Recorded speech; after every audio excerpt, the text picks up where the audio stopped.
আজকের গল্প কবি আবুল ফজল রচিত ২১-এর তাৎপর্য। আবুল ফজল ১৯০৩ সালে বাংলাদেশের চট্টগ্রাম জেলায় জন্মগ্রহণ করেন। মারা যান ১৯৮৩ সালে। সমাজ ও সমকাল সচেতন প্রাবন্ধিক ও কথাশিল্পী। উপন্যাস, ছোট গল্প, নাটক লিখেছেন অনেকগুলি। রেখাচিত্র গ্রন্থের জন্য আদমজী পুরস্কার লাভ করেন। সম্পাদনা করেছেন শিক্ষা পত্রিকা।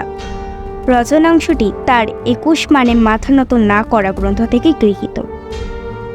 শুরু হচ্ছে কবি আবুল ফজলের রচিত ২১-এর তাৎপর্য।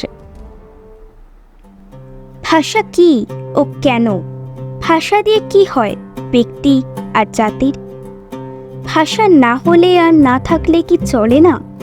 এসব প্রশ্নের উত্তরেই নিহিত হয়েছে ২১শে ফেব্রুয়ারির তথা ভাষা আন্দোলনের তাৎপর্য। ভাষাই মানুষকে মানুষ করে তোলে। ভাষা ছাড়া মানুষ ভাবতে পারে না, কল্পনা করতে পারে না চিন্তা করতে পর্যন্ত। মানুষ একই সঙ্গে প্রকাশ আর বিকাশ ধর্মী জীব। ভাষা ছাড়া মানুষ নিজেকে প্রকাশ করতে অক্ষম।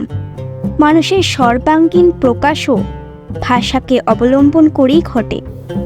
তাই ব্যক্তির ব্যক্তি হয়ে ওঠা চাই ভাষা। ব্যক্তিত্ব ও ব্যক্তি জীবনের বিকাশও ঘটে ভাষারই সাহায্যে। ভাষা ছাড়া জাতি ও জাতির হয়ে উঠতে পারে না। বিশেষ একটা ভাষাকে কেন্দ্র করেই জাতীয় সত্তার রূপ পায় ও গড়ে ওঠে।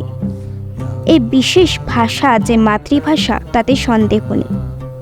কাজেই ব্যক্তি জীবন ও জাতীয় জীবন উভয় ক্ষেত্রেই মাতৃভাষা ও মাতৃভাষার সাহিত্য অপরিহার্য।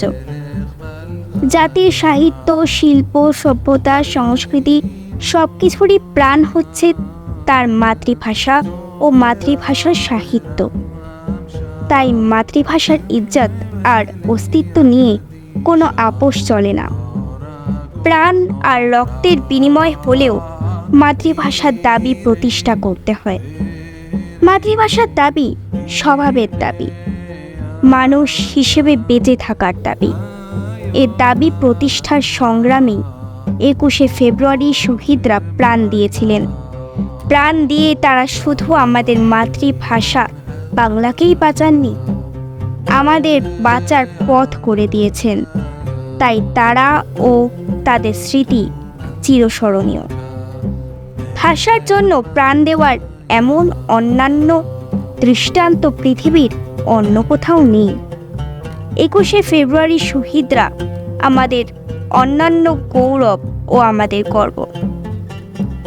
২১শে ফেব্রুয়ারির অশ্রুসিক্ত ইতিহাস প্রতি বছর ফিরে এসে আমাদের সে কথা স্মরণ করিয়ে দেয়, আর স্মরণ করিয়ে দেয় মাতৃভাষার প্রতি আমাদের কর্তব্য ও দায়িত্ব।